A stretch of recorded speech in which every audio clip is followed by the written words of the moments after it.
Hi, this is Adrienne Jeanette with University Museums at Iowa State. And today we are looking at some objects made by different makers in the Art Nouveau period. And this little video is in conjunction with the wonderful exhibition we have in our back decorative arts gallery, Art Nouveau Innovation. And it includes Danish porcelain from the Art Nouveau period, and it's on loan from the Museum of Danish America, an amazing collector that has brought together these really beautiful objects. That exhibition will only be up until May 9th, 2021.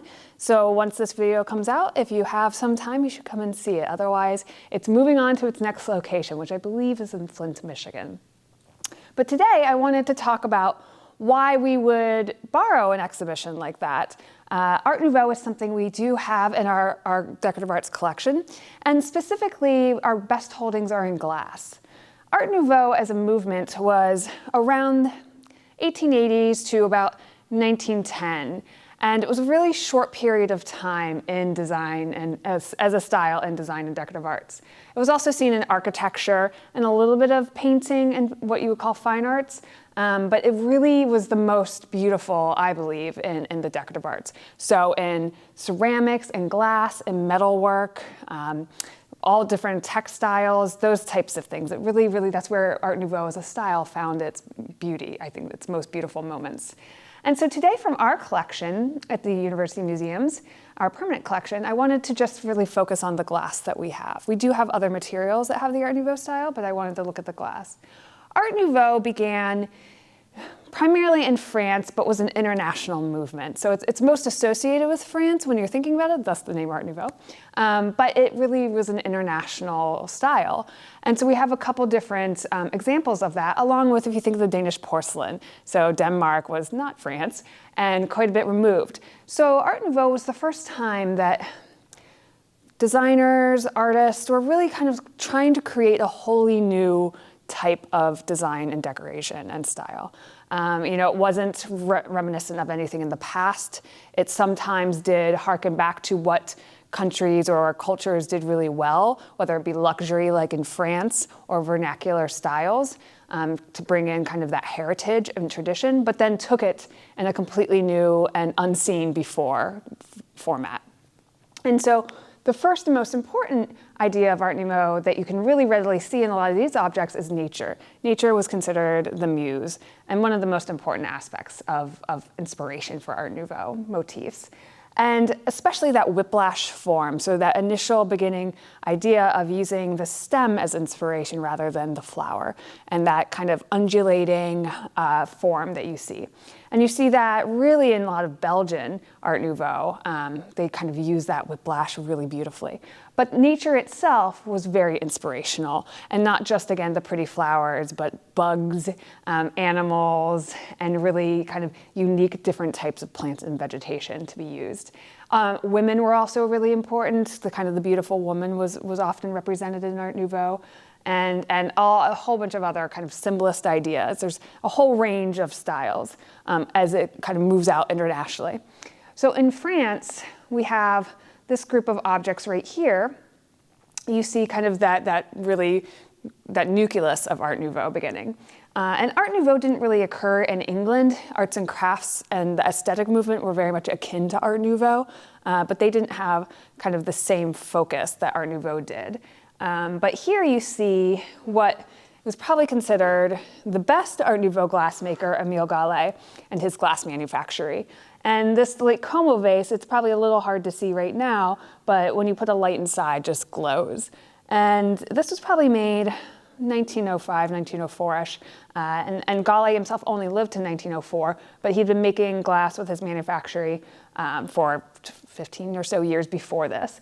And Gallé was a genius with glass, and a genius artist to kind of really rethink the material itself and what he could do with it.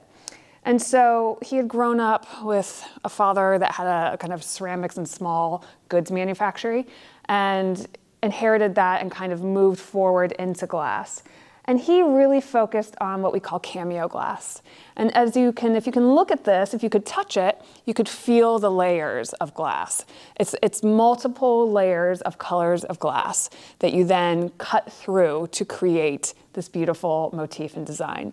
So it's not painting, it's not anything like that, it's just glass. And this is an ancient technique that Romans had actually began many years, a very long time before this, and was brought back when they found those cameos. And cameos themselves, not even in glass, existed with shell and other types of hard stones, a kind of a gem cutting version of gem cutting.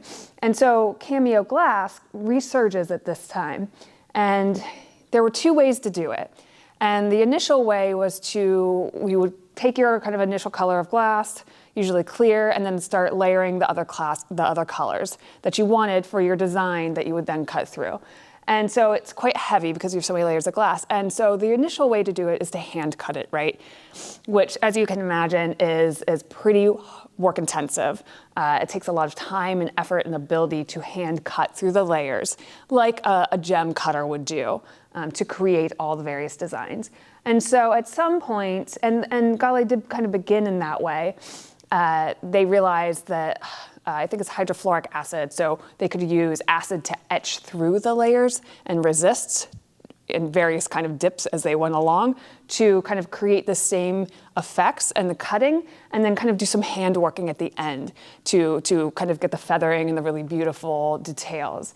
And so it makes it quite a bit easier to do, obviously, and less work intensive. And so Gallet not only made these kind of a whole range of everyday goods for the middle class to wealthy to buy and have in their home, he also made very highly artistic pieces of glass.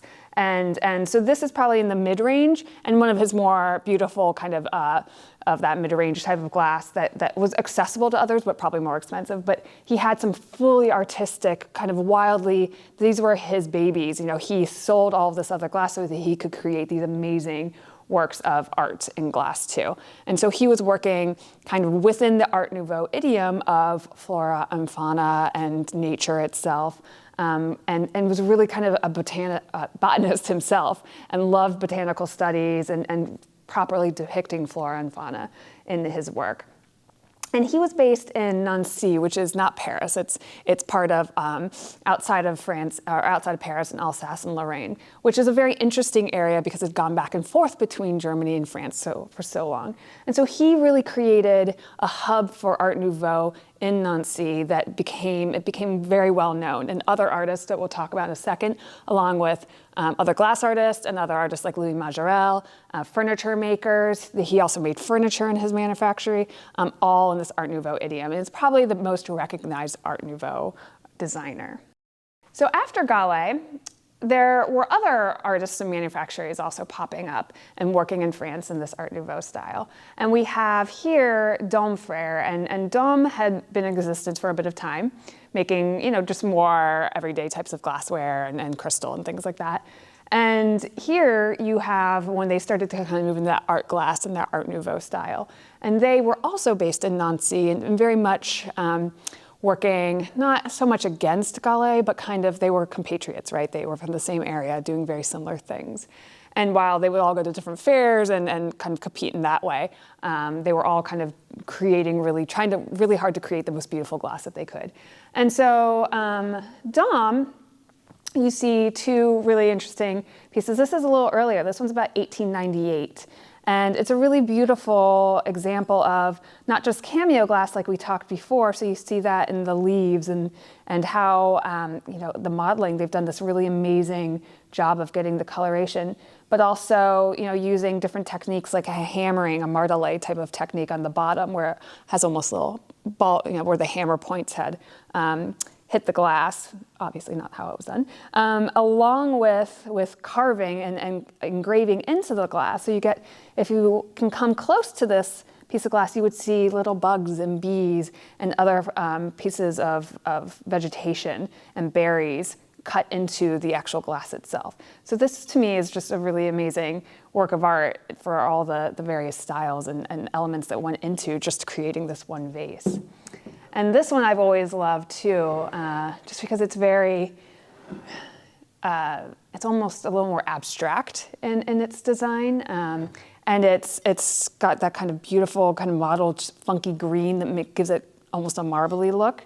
They've kind of created a glass that has this marbling.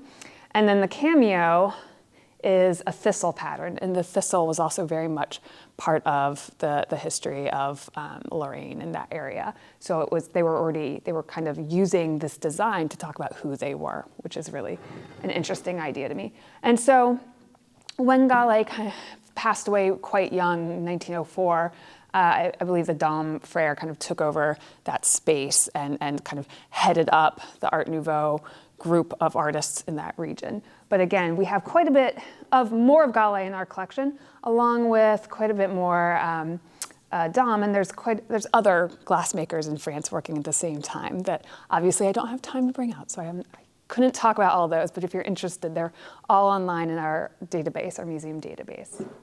So these two beautiful pieces of glass are a little bit different from what we see over here in France. And these were actually made in Bohemia. And Bohemia is an area that technically doesn't exist anymore as Bohemia, but is still the Czech Republic and Slovakia and parts of Germany. It was a kind of a amorphous region that existed for hundreds of years.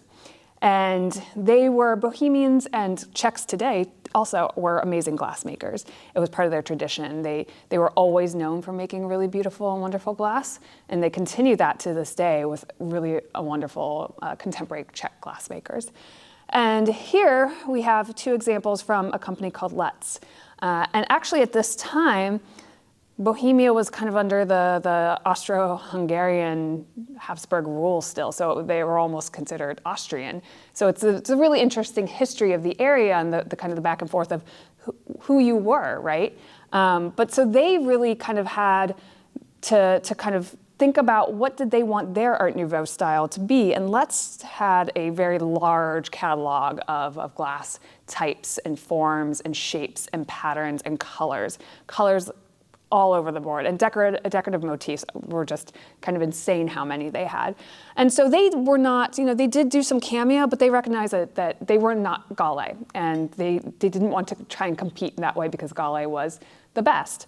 And so they instead kind of focused on this iridescence that we'll talk a little bit more about in these next objects too. So the iridescence in glass became very popular in the Art Nouveau period. And specifically for Tiffany, who we'll talk about, who's an American glassmaker, that iridescence was inspired by ancient objects. So ancient glass that was made in the Greek or Roman time, or even previous to that, often was buried in the ground for a long time before it was found, unearthed, and brought out. And so that burying and it being near water or moisture or humidity creates something called weathering, and that weathering becomes inherent to the piece of glass. And many times when you bring it out, that weathering has an iridescence to it. And it's incredibly beautiful, but it's not meant to be part of the glass. It wasn't something the glassmaker did in any way, shape, or form. It's just what nature has done to it. But it has this really beautiful kind of rainbow hue that artists were quite inspired by and wanted to figure out how could they create that in more contemporary glass and kind of harken back to that, what they thought was this ancient technique into this really kind of new way of design and decoration. And so these are very typically Art Nouveau. The little mounts, the ormolu mounts might have been added at a different time. They're a little over the top. But that iridescence of the gold, this is a specific type of technique that Letz had different names for. I think this is Candia Papillon. They had millions of different names. And you see the beautiful peacock. And there was also a peacock on the Como vase. And so that peacock is also very seen in a lot of Art Nouveau and in aesthetic movement from England design. There's a place called the Peacock Room that is in the Smithsonian Asian Art Museum. And this peacock, again, it's not only that it's beautiful, right? That it's a aspect of nature, but it's that those feathers really inspire people, right? It has that undulation, kind of that motif of that was already inherent to Art Nouveau. So the peacock feather really fits perfectly into what many Art Nouveau designers were already kind of going towards. And so you see the peacock quite often, along with different flowers and fauna here. And over here we've got another one. And this one's really lovely too, because again, you really see that whiplash Art Nouveau motif of kind of that undulating line. And this line, in fact, goes all the way around and wraps around. So you've got not only the interesting iridescence based on green with kind of a bluish silver, which is quite different from the gold, but then you've got this metal silver overlay. So adding another element to the glass to make it more special and more beautiful, but it's very, very typical of the Art Nouveau. It's asymmetrical, you know, it's got different thicknesses of line as it kind of swirls and naturally finds its way climbing up the vase rather than having a very specific, you know, determined symmetrical line. And so that's quite lovely in a way to perfectly represent. But you see how different, right? These are quite different looking than what we have in France. And so again, that idea that makers in different cultures and different countries are trying to figure out what does Art Nouveau mean to them and how can they best represent the style and what they make. And on this end of the table, we have the American version of Art Nouveau. And this is a little bit later, well, around the same time, but Art Nouveau kind of crossed the pond, as they say. And actually, Tiffany, who we are looking at here, many of his wares and his manufacturing goods were sold in France through Art Nouveau dealers and galleries. And so he was actually quite popular in Europe and inspirational to other designers. But in America, you've got kind of this, again, focus on the iridescence in a very different way. But one of the first things I want to talk about is this amazing lamp. And so this lamp is probably what Tiffany, most people, if they know who Louis Comfort Tiffany is, think of stained glass. Tiffany was the son of Charles Tiffany, who opened the Tiffany & Company, the store that still exists today that we know that sells jewelry and silver. At that time, it sold high-end luxury goods, silver and jewelry, but many other things too. And so he was a rather well-off young kid who wanted to be an artist and traveled the world trying to become an artist and saw ancient things and was really inspired by the international, the beauty of the international cultures, the objects that they made that he had never seen before. And so he takes all of those experiences and puts it into first designing interior spaces. So he sets up this interior design company with another woman and another artist, and they start designing high-end, luxurious rooms for his father's friends or other wealthy patrons in New York City. And some of those rooms are really, really over the top, full of Moorish designs and velvets, and they're really intense to this like late 19th century Gilded Age American period. But so he then kind of shifts focus and decides he wants to make glass. And he first begins with stained glass, and there's another stained glass maker, Jean Lafarge, who are a bit competitive, both realize the traditional way of making stained glass is to have glass and then add enamel color to it. And so it's this pot glass, as they call it. So it's not very, you have to add the color to make the different designs. It doesn't have a lot of depth or texture. Oftentimes you would then paint on the images too. And so he wanted to use all glass and figure out how to use glass to create various shades and textures and depth of color throughout, rather than adding excess color on top. And he and along with this other artist, Lafarge, both came up with this idea of opalescent glass. So they created glass in sheets that was full of variations of colors and textures. Some looked like hammered, some looked freckled, some had kind of like lumps and chunks in it, which you can see in the daffodils here in the ends of their flowers. And so this glass was then patented, and so they would then have hundreds of variations of glass that they could use to create these incredibly unique lampshades, windows, all types of things. And the windows are incredibly beautiful and very, very large usually. And the lampshades are a really wonderful way to see it in small scale. And so this was a totally new way. So you're using the glass as the actual way to create the art. And so there's a lot more leading and soldering of the joints. So so you're using that almost as a highlight to it rather than trying to make it go away. And so this daffodil lamp, too many vases. This daffodil lamp, probably made around, I think, 1905, circa 1905 or a little bit later, is one of these really great examples where, again, nature is his inspiration, especially in the lampshades. These beautiful floral forms. There's a wonderful wisteria. The dragonfly is probably the best known. We're really kind of using nature in a unique and abstract way to create these. And he also employed women, and he's well known, especially for the lampshades, that at one point he hired a couple women to see if it worked out, and then had I think about 32 within a couple years after that. And so the idea was they would do the whole kind of design of these lampshades. So the laying out of what glass should go where, how it should fit together, how it will work, and the coloration and the different motifs and decorative schemes. And so that was unique for that time period, having a woman have a job outside the home that was acceptable and considered respectable too. The bases are also really important. So this is another Tiffany base. And so they made their own bronze bases. And so you often see the shade, but not a Tiffany base, or just random Tiffany bases out there. And the bases, there's different variations, and you could kind of, I think they were interchangeable in some ways, but this one was really beautiful. And again, they have often the pond motif or different natural styles. And so this one specifically has kind of like a fern pattern that goes down into almost like a petal itself. And so when he's making all of this really beautiful stained glass, Tiffany, who's obviously not making the glass himself, he has a whole bunch of people working for him, but is kind of the artistic director and the mind and the genius of the art, starts also deciding he wants to make objects. And he actually works not just in glass, but in mosaics and ceramics and other elements too, and metalwork. But his glass blown objects become really, really incredibly well known. And we have quite a few examples. And we have quite a few of his gold iridescence, but I felt like everyone knew those, so I wanted to bring out a little bit different.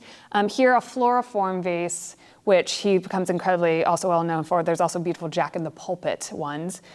Just a really beautiful, simple flower-shaped vase that, again, you can see the iridescence that he's again figured out how to get on the glass in a really beautiful way, along with the opalescence above. And then this one's just like a nice one to show different techniques using kind of that vine lily pad look, which is very abstract, right? It has the look of a leaf, but is a little bit askew. And so he calls these fevrile, and he makes all forms of amazing objects. And he, again, uses his travels throughout the world to create forms that talk about international shapes he saw throughout the world in Islamic countries and in Africa. And so he's got a really interesting kind of viewpoint of bringing in all different influences into the art he makes. And then over here we've got probably one of the other better known glassmakers that in this Art Nouveau period, but really continued on throughout the 20th century and became probably better known for the glass they made in the 20th century, and it's Steuben. And Steuben was a glass manufactory that started in about 1903. And obviously, they realized that Tiffany's making this iridescence glass, we should too. And Frederick Carter, who was kind of an English glassmaker who had come to America and started his own manufactory with other people, was a glass genius. And he was a scientist and an artist and made, I think, 140 colors of glass, 7,000 shapes. He worked, I think, until 1939, and he might have been 90 by then. He was just intensely productive and crazy things he came out with in his mind. So these are just two examples of the many that Steuben made during the Carter period. And so you get this, they call their iridescence aurine. And this is a blue, and I particularly love the blue because the blue is just so beautiful. But their gold, you can tell it's a little bit different in tone from the Tiffany gold. So, once you start looking at all of them, many of them look very similar, so you have to just keep looking and feeling them and to understand what's different. And this is a perfume bottle, as you can see, and you get see the whole glass dipper. It's a very large perfume bottle. But again, using that just simple bird as the natural motif. And over here we've got a type of glass called verre de soie, and you can see the rainbow iridescence if you look at it closely. It's not in your face with color, but it's got that very, very simple, beautiful rainbow iridescence. And again, this kind of fan pattern vase is very typical. And so this was made about 1905 to 1930 is when, and verre de soie is being made in many different shapes. So obviously that type of glass transcends Art Nouveau and this kind of late Victorian period into what you would consider Art Deco. And so you see kind of a change in style.